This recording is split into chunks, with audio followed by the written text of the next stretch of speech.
Well, thank you everyone for joining us for the latest in the Miller Insight series online. In case you don't know, Miller is a family of brands. All these brands design and manufacture products for places where people live, where they get healed, where they learn, and where they work. And today's focus is definitely going to be about workplace, looking at the subject and this challenging subject of hybrid work and activity-based working.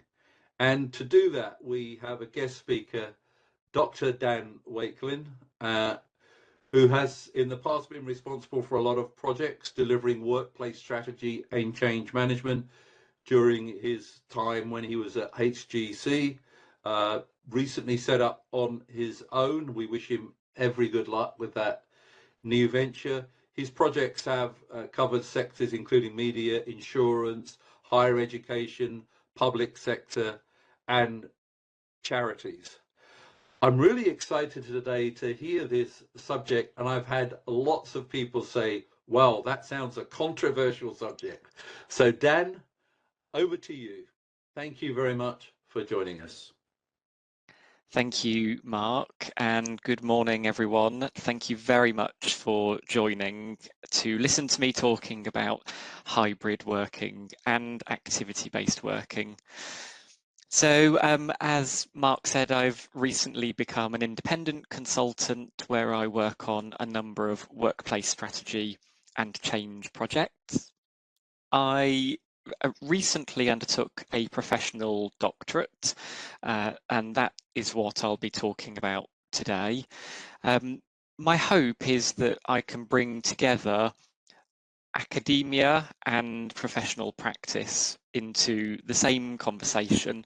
I think there are great things that can be learned by each other. And so hopefully I will try to weave together some of the theory of academia and the reality of professional practice during our conversation today. I start with a little bit of a caveat that this is not a manifesto to adopt a particular workspace design or approach. Instead, the intention of this piece of work was really to develop an understanding of what should be considered and how things might be tailored to an organisation's unique set of values when thinking about how the workplace might be improved. So I used two different case study organisations as part of this research. They have been pseudo-anonymised to protect all of the research participants. So if you look for these two organisations, you won't be able to find them, hopefully. It is for the same reason that I won't be able to share any photographs of the settings today, unfortunately. So first of all, Herne Hill University, or HHU as I'll refer to it later.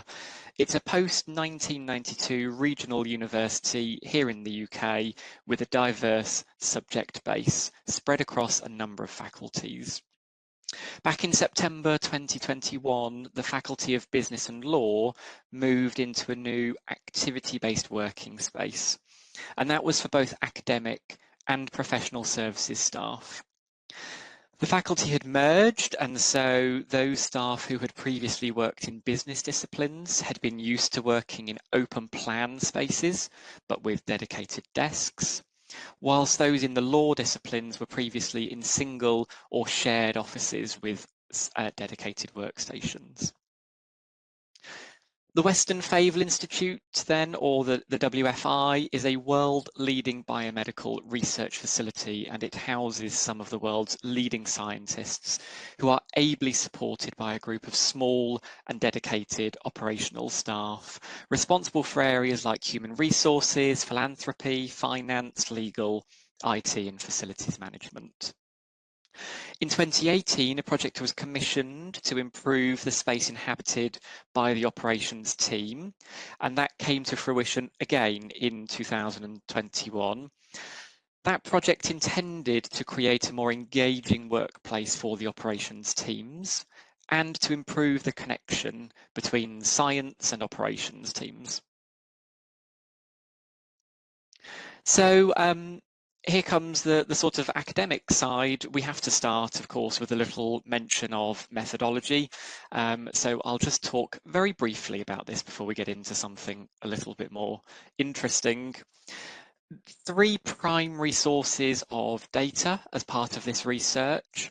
The first and most fundamental really was a series of interviews conducted with both the users and the designers from both of those case study organisations.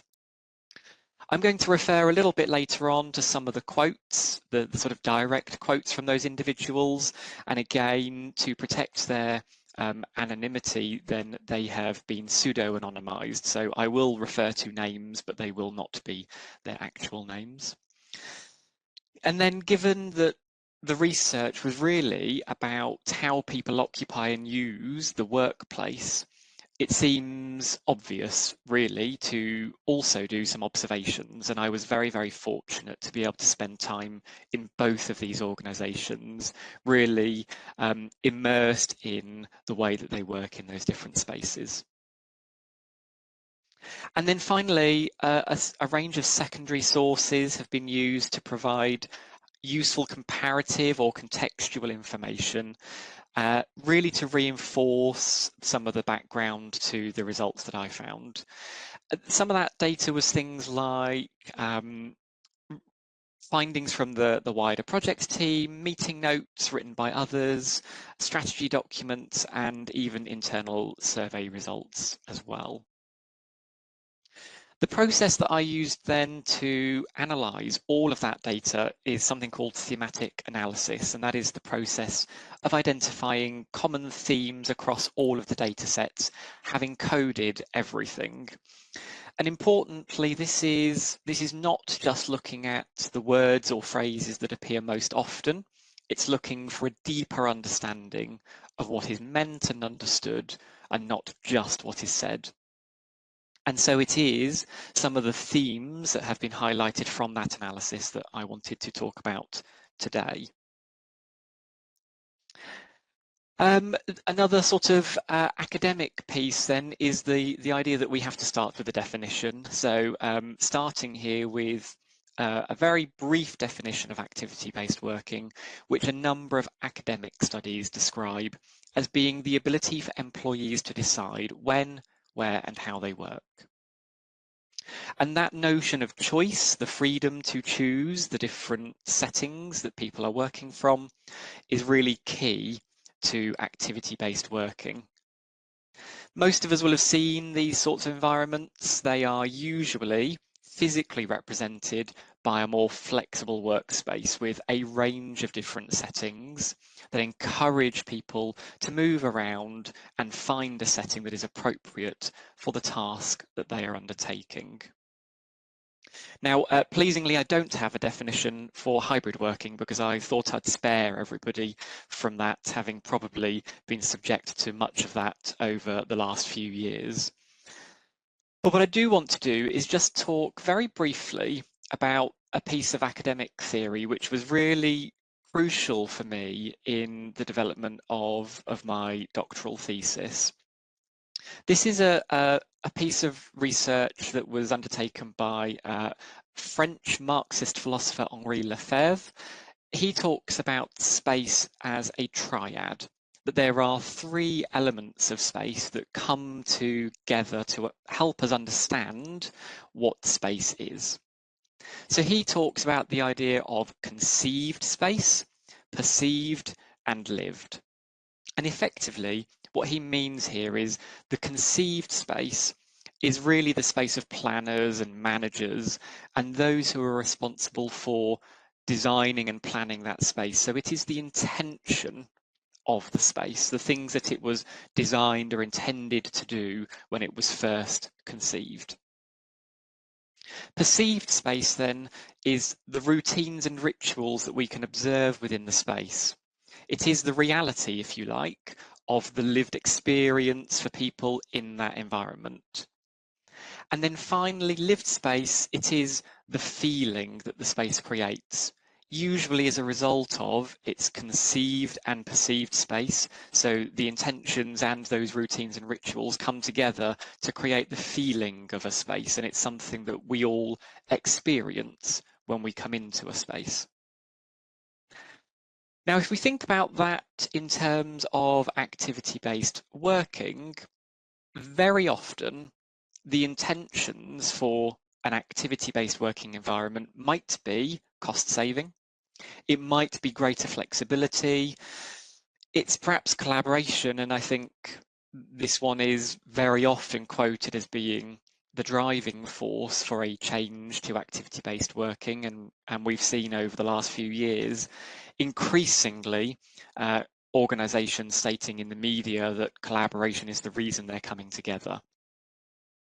Very often, whatever its intention, we see the reality being more people than desks in an activity-based working environment. And that is part of its conception and how it is intended and designed.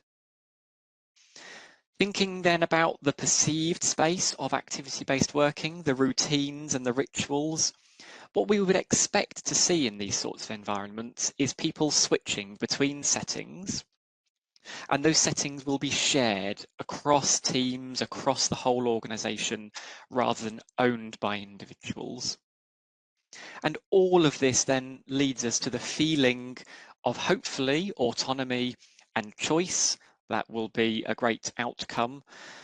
Although, of course, it's not all positive. We often see in a lot of academic research that the perception of a loss of identity is also something that can come as one of the feelings of an activity-based working environment. So these things existed long before the pandemic and long before hybrid working became as commonplace as it is now. But during and after the pandemic, I think there was a real sense that spending time in the office went from being the norm for most of us in most organisations to an exception.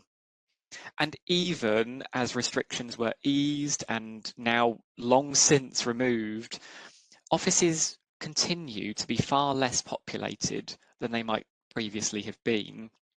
And that was very much an overriding sense from both of the organisations that I worked with as part of this research, that they felt that the spaces were very, very underpopulated. So then I would like to come on to some of the assumptions that really underlie activity-based working. Without some of these principles, it is in fact just not the same as activity-based working. So 3 underpinning principles here then. The first is that there are more people than desks at any one time. So I've mentioned this. This is the idea that we can fit more people into the same space by encouraging people to share workstations and to make use of other settings. And so to make that work, the expectation is that people will switch between those settings, whether it's desks, whether it's quiet spaces, meeting rooms, collaboration spaces, breakout, what have you. The anticipation is that people will switch between those settings to make activity-based working work. And finally then, the assumption, again underpinning all of this, is that space is shared and not owned. That is the only way that we can encourage and facilitate that sort of switching behaviour that we expect to see in these sorts of environments. So what I want to do then is really highlight the findings from my research in terms of these 3 assumptions and how hybrid working may well have changed the assumptions that we make about activity-based working. So first of all then, more people than desks. Hybrid working has meant that there are often fewer people in at any one time. In a hybrid working world, some people continue to see great benefits to spending time in the workplace, like one of my interviewees, Jack, who is a management lecturer at HHU, who said, I know when I walk into that space, I'll see people and I'll meet new people, and that's why I like going in. Conversely, others, like Louis, one of the administrators at the WFI, felt that working from home made it easier to get in the zone. However, increasingly, we find that concentration or a sense of absorption is not so easily achieved in offices, with many people suggesting they would seek this at home rather than the office. Louis described this as having fire break days, suggesting the need to get focused work done between these periods of relentless collaboration in the office. And this is further exacerbated by the fact that so many activities now happen in front of a screen, meaning that the mix of settings required to facilitate this may be vastly reduced compared to previous workplaces. So hiding places take on a greater importance. Going back to Louis, he said that I think what I tend to find is that it is quite difficult to have an open phone conversation when people are around. Diana, who was one of the senior academics at HHU, told me that she likes the privacy afforded by an enclosure. Jack said that he would not intentionally plan to do heads down focused work from the office, instead choosing somewhere that's a little more contained. So this all highlights an interesting dilemma in a workplace designed to facilitate collaboration, which, as we know, is one of the often quoted intentions of activity-based working spaces. Can absorption and collaboration really be achieved?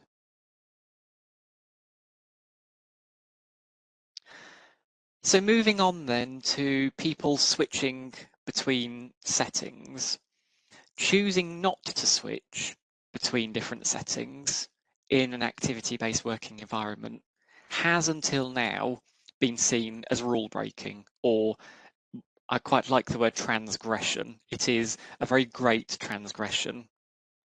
At HHU, the most visible of these transgressions was that of claiming a seat in what is supposed to be a non-allocated desk environment.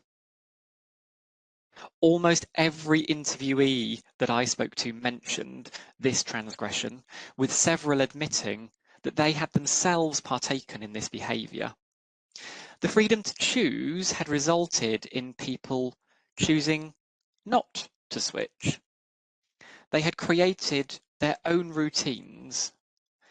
Diana, one of the senior academics, said that people sat in the same place because you've got a choice. So if you've got choice, that's just what you do. You sit in the same place.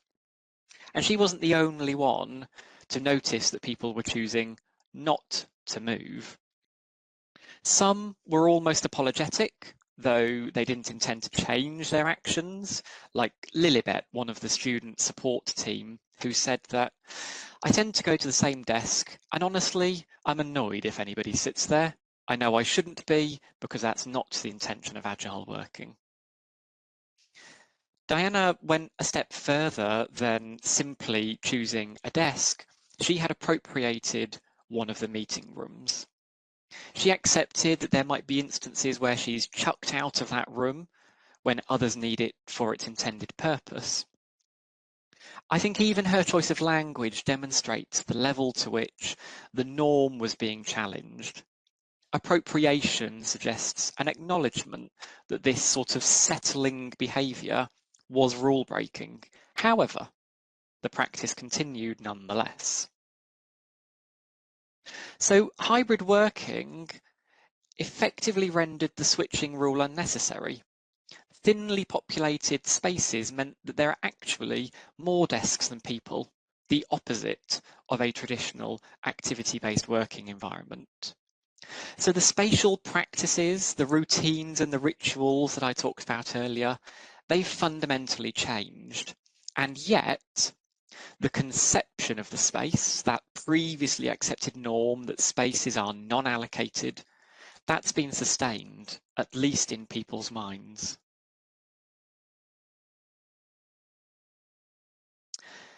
And then space is shared and not owned. So those who come into the office more often have somehow created this sense of an informal loyalty scheme that gives themselves special privileges. One occupant at HHU shared with me his view that the administrative staff had staked a claim to the first 2 banks of desks.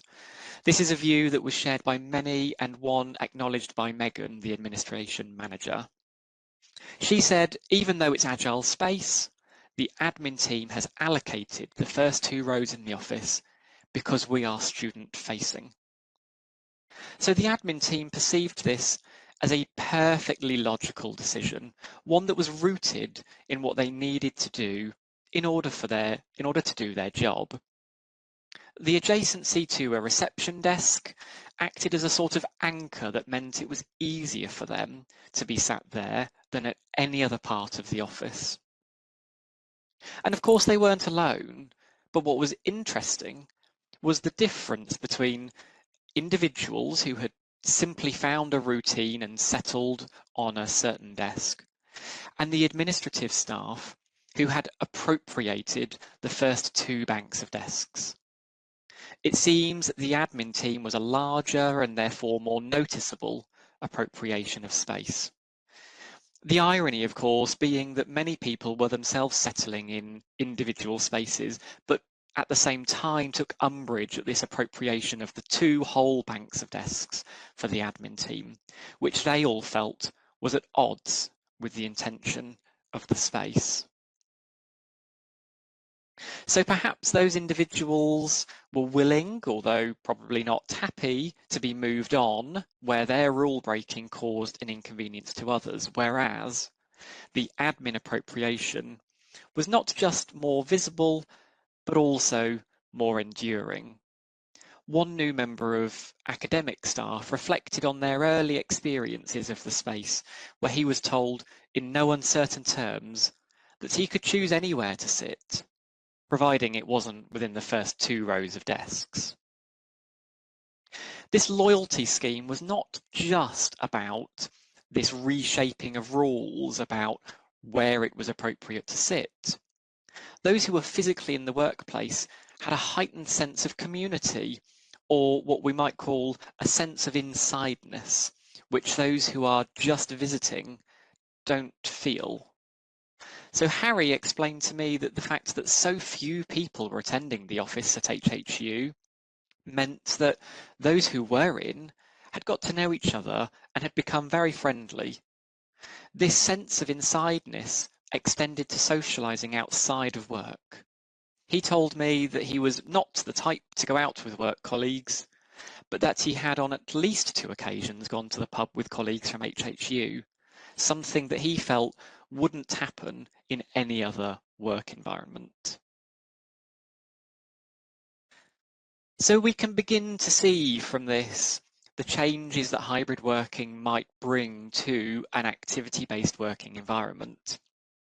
And I come back to these 3 underlying assumptions about what activity-based working means. And I'd like to offer some tweaks or modifications to these assumptions. The first then, there are more people than desks at any one time, I think becomes there are more people than desks at peak times. I'm sure a lot of us have experienced the change in occupancy during the course of the week. If you come in at the start or end, maybe there are more desks than people. And in those peak busy times midweek, we're probably seeing something a little bit more akin to the traditional expectation of an activity-based working environment. But that creates this difference across and during the week. People switch between settings. I think that becomes people do not need to switch between settings.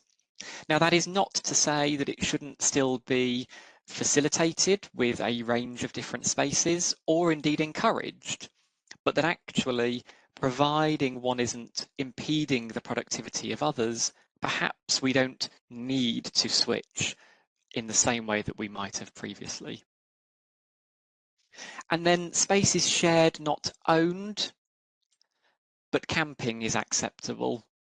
So this is the idea that actually, again, if I am not impeding the productivity of others, perhaps it has become acceptable for me to camp out in a certain setting and therefore not need to switch between different spaces.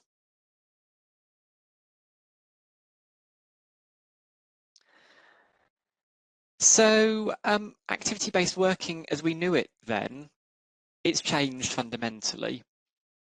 If a workplace strategy is the alignment of the working environment with the activities that take place in it, then a congruent workplace strategy should be one that is aligned not just to those activities, but also congruent with the stated aims and objectives of an organisation. It is my belief that the most successful workplaces will be those that address this congruence, not just through their task alignment, but by ensuring that their organisational space becomes the physical manifestation of the culture and the objectives of the organisation. Now, this is more than just printing the company values on a wall. It is a wholesale approach to managing the workplace that ensures that the individual behaviours of staff are supported by the physical space and that there is consistency between the stated objectives and how the workplace operates. My research has highlighted the commonality in the physical space between these two organisations and indeed a number of others. The configuration of the spaces was different, but actually the work settings were remarkably similar. Desks which were supplemented by meeting spaces, quiet areas, and a shared social space. And this similarity is despite the fact that there are key differences in how the two institutions operate, making it reasonable to assume that there might be different activities taking place. These homogeneous spaces are built on the premise that workplaces are occupied by people with standardized jobs consisting of the same mix of activities. Our workplaces must reflect then the activities that people need to do.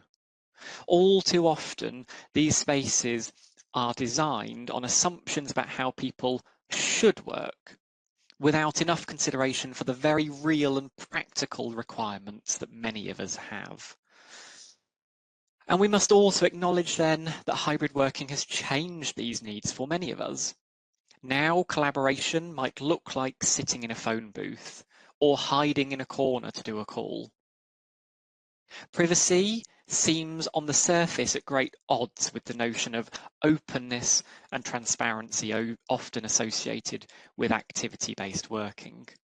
To wish for privacy or to hide in an activity-based working environment is another of those transgressions or rules that we tend to break. Where collaboration is the intention, transparency is often the design ethos. And in fact, in both of my case study organisations, partitions or glazing were removed in order to open up the space more.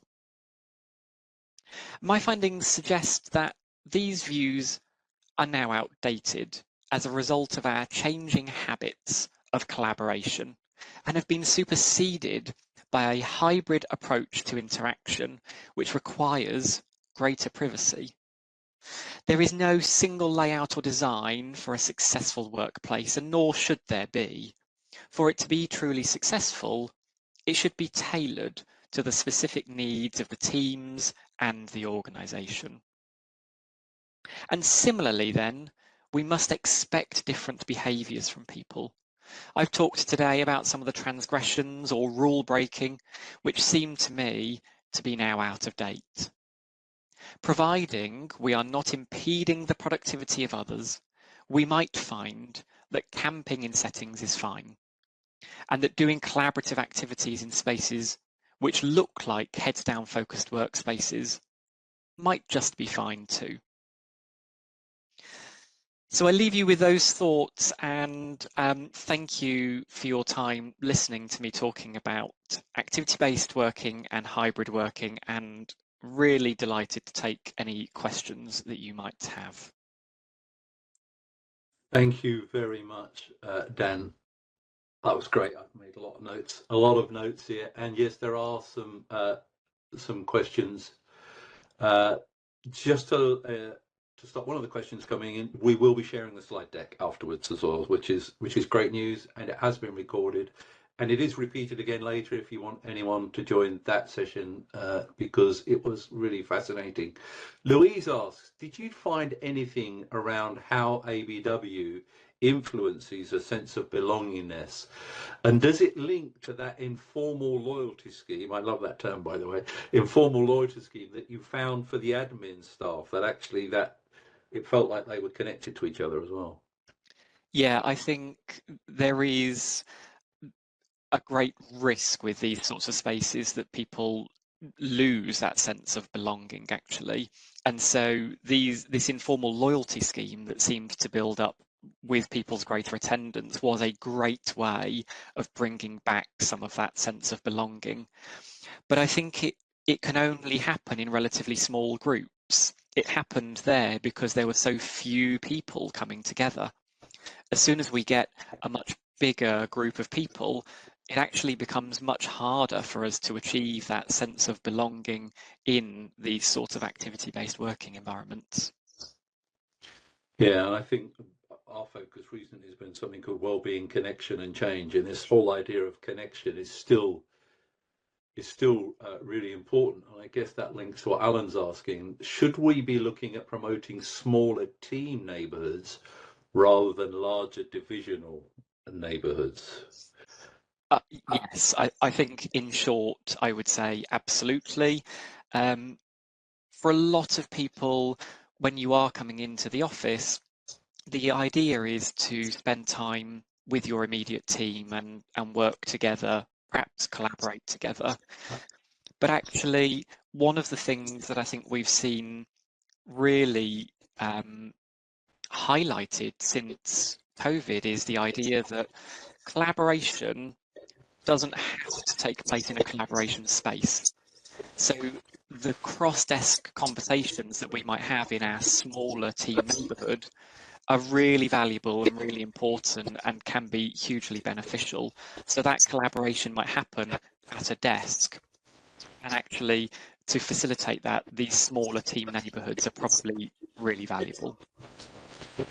Yeah, and in fact, I often think the term collaboration is such a broad term as well. In that, for me, it's a spectrum. It is from chit chat to saving the world. You know what I mean? Yeah. It's and anywhere in between.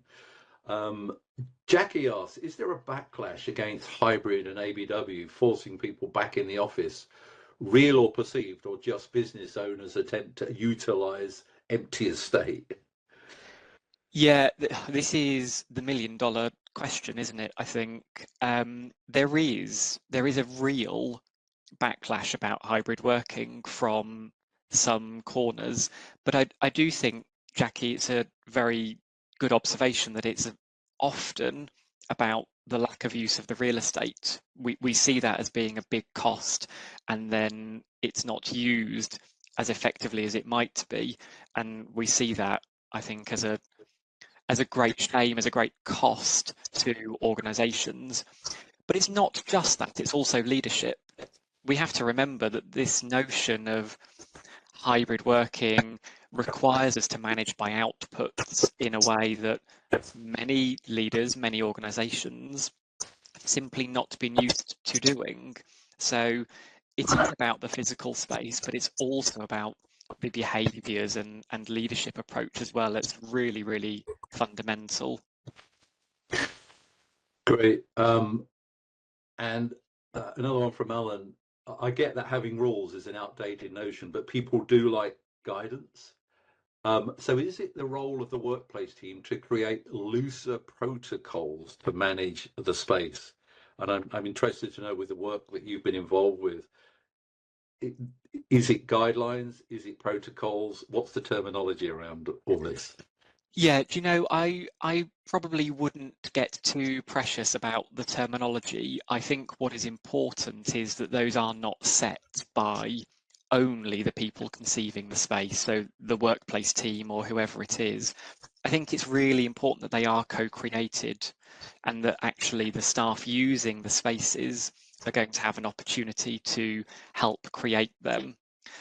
What's really interesting about this notion of transgressions that I was talking about earlier is that sometimes there are accepted rules and norms in spaces that we don't even know about until somebody breaks them.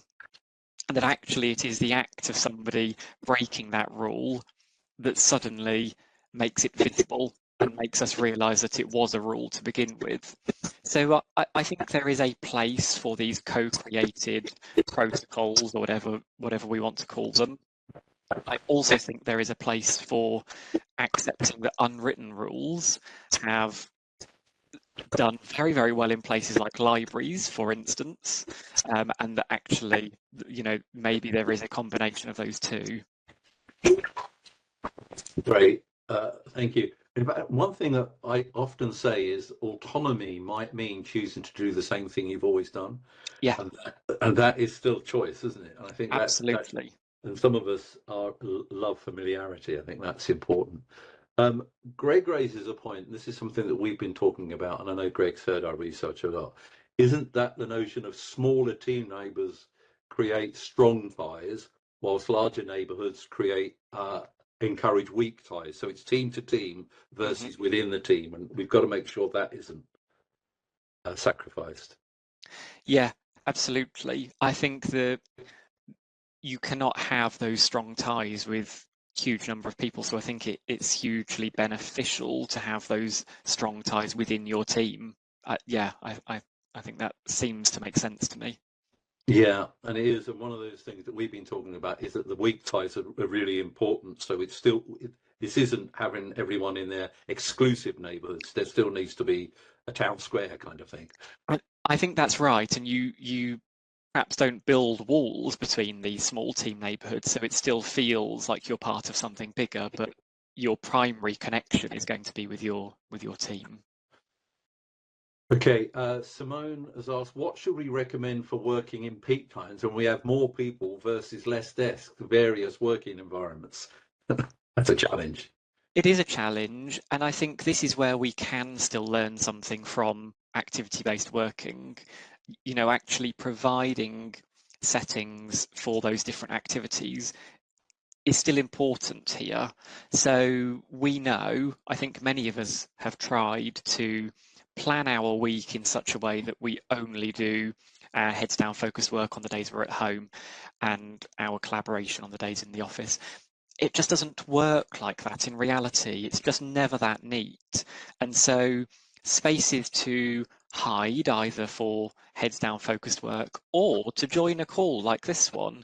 If I was in an office today, I would be hugely disruptive to everybody around me if I wasn't in a small enclosed space. So having that variety continues to be important, even if on quieter days, our expectation that people move all of the time has changed. Yeah, and I think research we did with Nigel Ozen showed that there's still 15% of people that said they focus better in the office than at home, and that Right. could be for a variety of reasons, family circumstances, or even I always talk about the butterfly mind. Some people just need the separation. Um, Hassan, I think hopefully that answered your question, but he mentioned that the last time he heard you say this, it led him to read the Henri Lefebvre book, The Production of Spaces. Goodness me, that's a bold move. That is a hefty tome and not very accessible, I would suggest. Yeah, but he did it. So Well done. Hassan, thank you very much. And it was a similar question to the last one. And Ian, thank you about your observation about allocation of teams. Andrew asked, do you believe your findings translates to cultures outside of the UK, e.g. Asia, where there's much less interest in remote working? Does your research address these differences in workplace demand and culture? Yeah, I think with my academic hat on for a moment, it would be difficult to argue that these findings can be generalized kind of around the world. So I think it is probably a UK-centric view of what hybrid and activity-based working look like. I think it's a really good observation that culturally it is a different proposition where perhaps it's not as easy for people to work remotely, that perhaps homes are just not set up in quite the same way to facilitate that, and that maybe then some of the assumptions that I talked about being changed perhaps do still stand. Yeah, and I think that emphasises then the need for workplace strategists and change managers and designers to analyse what's right, because and also, to be honest, here in the UK, what's right in London might not be right in Newcastle as well. So Absolutely. absolutely, there's always every project is going to be different. Tahira asked, how effective are technology solutions in space being utilised and managed efficiently and effectively? Well, hello, Tahira. I think the reality about these technology solutions is that very, very often they are only as effective as the people who are inputting into them. So, you know, we can have all sorts of clever sensors and what have you. I think that's really useful. Where we're expecting people to do more admin in their day-to-day lives, to book spaces, to tell you I'm coming in, to sort of be very prepared and organized, I think that's very difficult, because it is just another administrative task, and frankly, we all have enough of those in our day-to-day life. So I think they're a mixed success, I would suggest. Yeah, it's a bit like booking seats on trains. Some people do it, and some people just hope it's going to work Hope for for them. the best. Yep. Jackie, thank you for your observation. I think they need to build in the capacity for change. Day one arrangement is fine, but accepting behaviours are unpredictable and allowing the space to flex and change is rarely seen as something that needs to be planned. I'm interested to know, Dan, do you stay with clients once they've moved in? Is it something that you work Yeah. with? Absolutely, we do. And I think that reinforcement stage of the change is arguably more important than the preparing stage. Something that I tend to do with a lot of organizations that I work with is something called a 100-day review. So there's all sorts of psychological theory that says it takes us 90 days to form a new habit.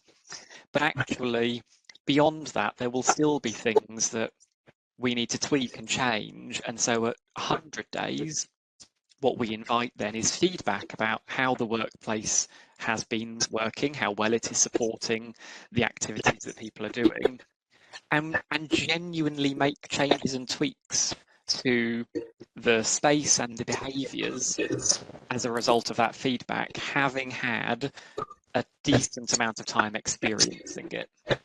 Yeah. And I saw someone post on LinkedIn really recently that probably designers and strategists need to put a fee in for the follow-up, because often it's like an add-on, and it needs to be, definitely needs to be included. Louise asked, did you find the university staff responded differently to the research institute staff around the whole subject of ABW?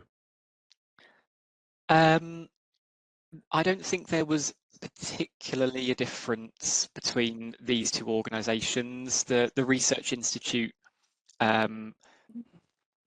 was quite similar to a university in terms of its sort of structure and hierarchy. So actually, they were similar. I think one of the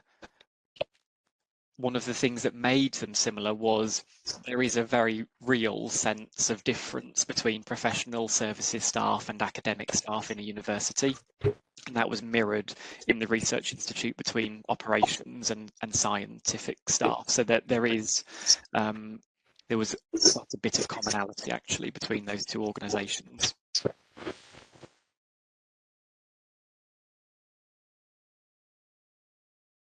I just wanted, and I noticed it this morning, there was a word that you kept using for those that might be in their English being their second language, might be struggle, is congruent, which is basically being in line with. Is that right? Yes, exactly. That's I got that right. My English teacher would be proud. Okay, so a couple of questions. Raja's asked a couple of things. In my opinion, neurodiversity is an important consideration when we look at the third principle of creating feelings. And then he goes on also to talk about needing leaders to role model the appropriate behaviours, but often they're the first ones to break the rules. Absolutely. Yeah. And it's a very, very good point. We do need leadership to role model these behaviours. But actually, if they are breaking the rules, to me, it asks a question, are the rules right? Is there a reason that those leaders are not leading by example? Perhaps some of these rules that are perhaps written down, or maybe they're not even written down. Maybe they are perhaps unwritten rules about the space. Perhaps they need to be reviewed. Great, thank you. Emma makes the observation that she's found that not switching between settings has always been a challenge with ABW workplaces, regardless of how hybrid people are. Yep, absolutely. Yeah, I agree. I think that's about finding the right mix of settings. There is simply no motivation from people to move from one setting to another that's doing exactly the same thing. Great. And Cora observes that we found people struggle to move between settings when they want to, or want to make or take a confidential call, and therefore prefer to lock themselves away just in case. Were you finding that? Yeah, do you know, this happens a lot. The challenge, and I come back to this idea of not impeding the productivity of others, that is where we do start to stray into that territory. Because if we are appropriating spaces, and others are needing to use them because they're often in relatively short supply, that can be challenging. Great. This one I'm trying to read it carefully. Don't you think spaces are right sized to the way the spaces are being used? Maybe not moving to each activity, but still having the variety of spaces for people to find an environment that allows them to do their best work. Mm.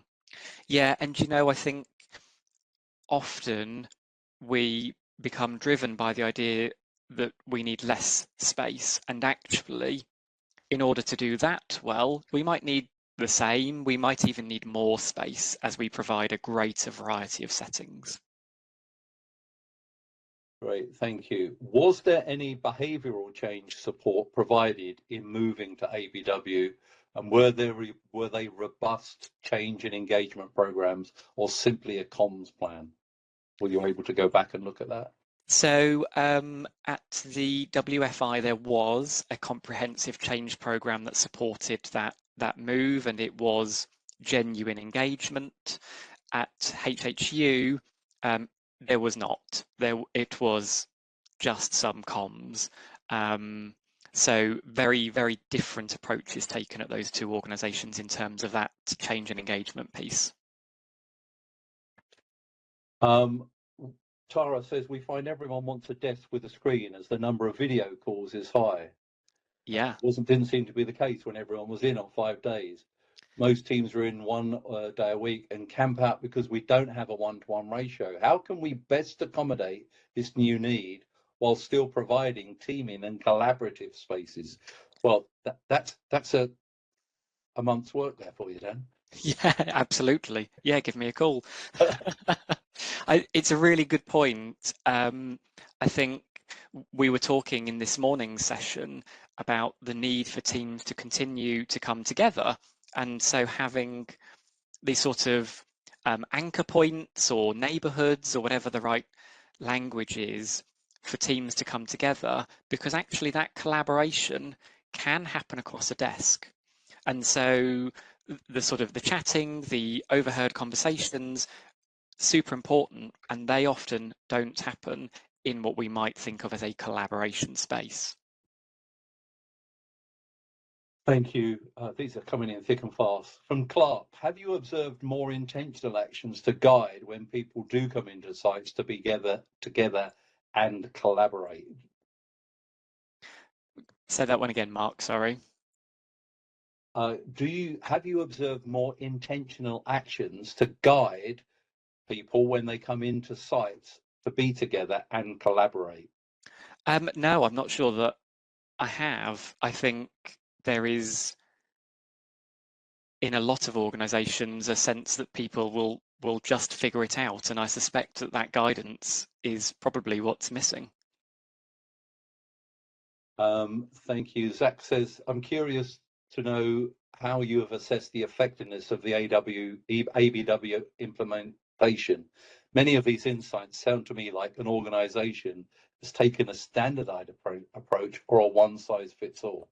Yeah, I think that's exactly right, and I think that's precisely my argument, that actually they've effectively taken the universal plan for activity-based working, implemented it, and hoped that it would work. And I think that that is very challenging. So my suggestion of this congruent workplace strategy asks and invites organisations to think very carefully about the activities that they are undertaking and the requirements of their teams and individuals, and then providing the appropriate mix of settings to accommodate that, rather than saying, here's the template, let's just pop this down here.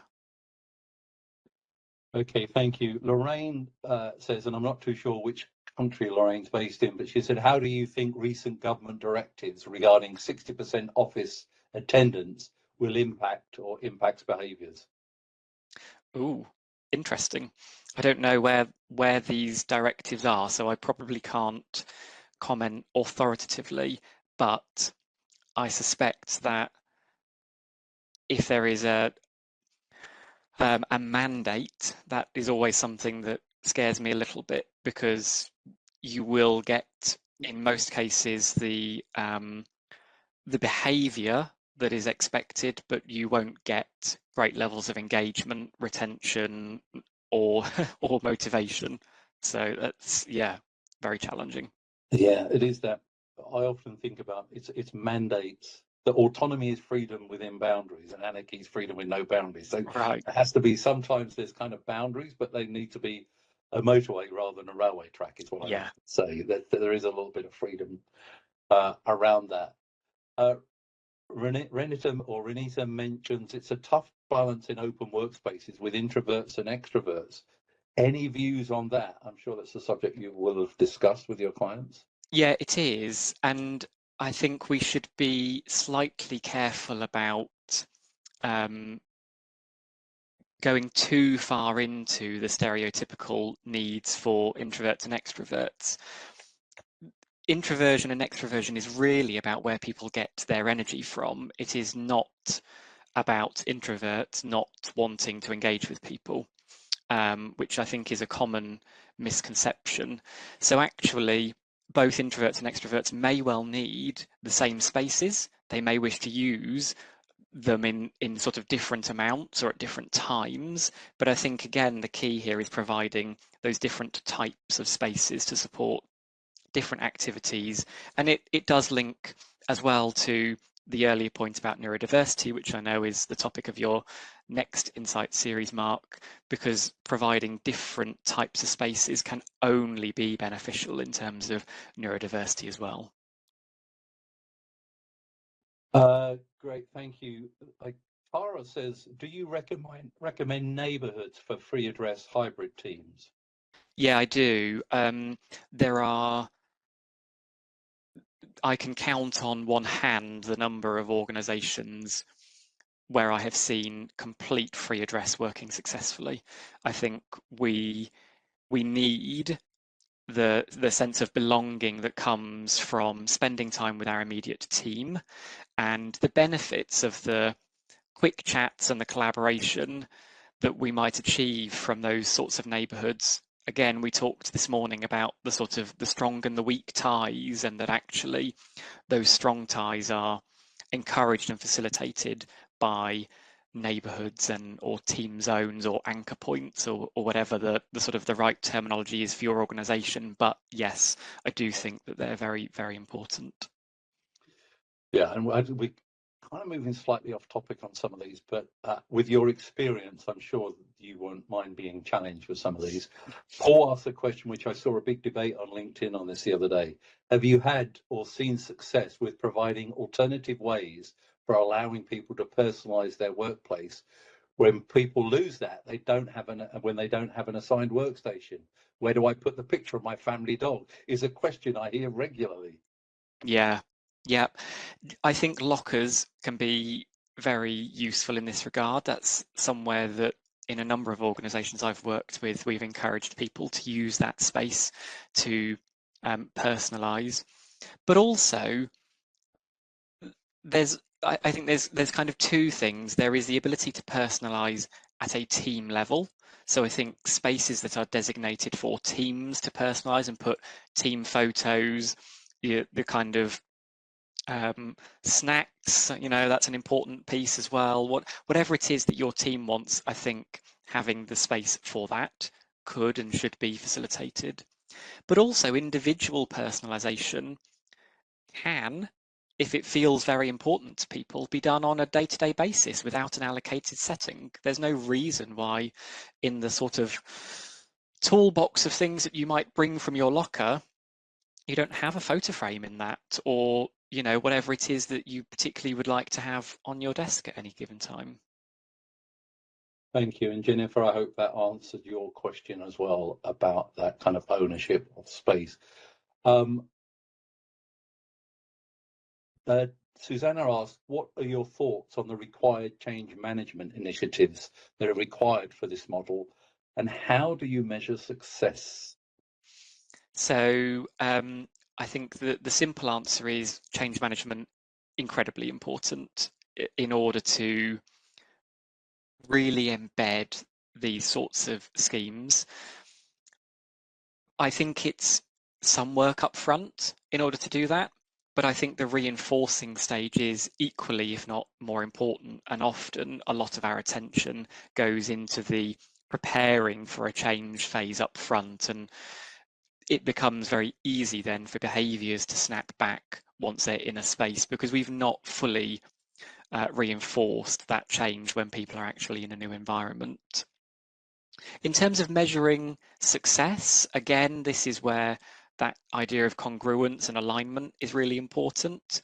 If we've set at the start of the process a comprehensive and compelling vision for how we will work in the future, we ought to be able to explain and describe that in what we see, what we do, what we feel, and we can then come back at the end and review all of those things, perhaps with a survey, with focus groups, with sort of any sort of engagement really, but they become your KPIs effectively.